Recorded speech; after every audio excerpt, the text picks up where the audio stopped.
Now, the latest on the possible development of Columbia's Capital City Stadium property. City leaders have been in discussions for months now with a possible big box store developer.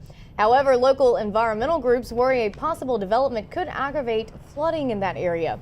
They say putting in a major development without proper safeguards will only worsen flooding from the Rocky Branch Creek near the USC campus and into Five Points.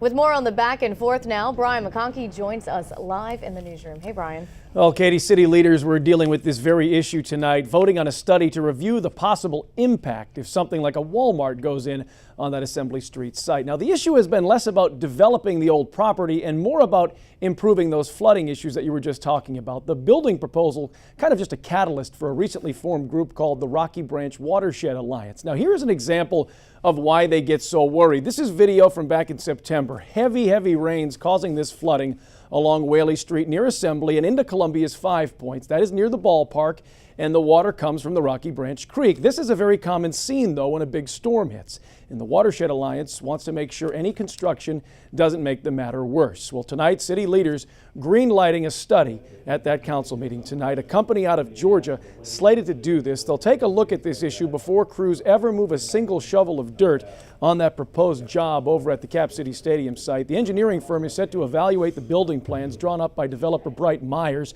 see if they'll cause any problems, and offer some solutions about how to handle Rocky Branch Creek and how they can improve things. Now, the original draft of this study had some gray areas in it, not only for environmental advocates, but also some city leaders. Councilwoman Belinda Gergel is one of them. They have questions about upstream and downstream flooding, water quality, and those issues will now be included in this report. And some say that is a sign of progress after months of wrangling. A watershed is a very complex and integrated. You can't do one thing in a watershed without affecting the entire watershed. Even if you just pave a parking lot, we have to almost say thank you for bringing this to our attention and bringing it for the developer to say, we have a problem, we are going to fix it, and Columbia is going to have great water quality. So let's move forward, let's take a look and see what we can do together.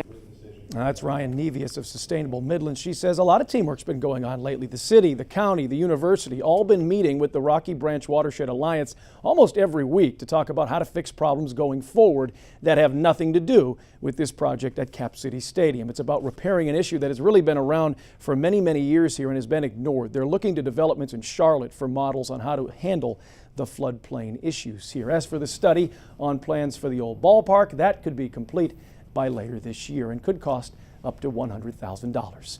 Live in the newsroom, Brian McConkey, Watch Fox News.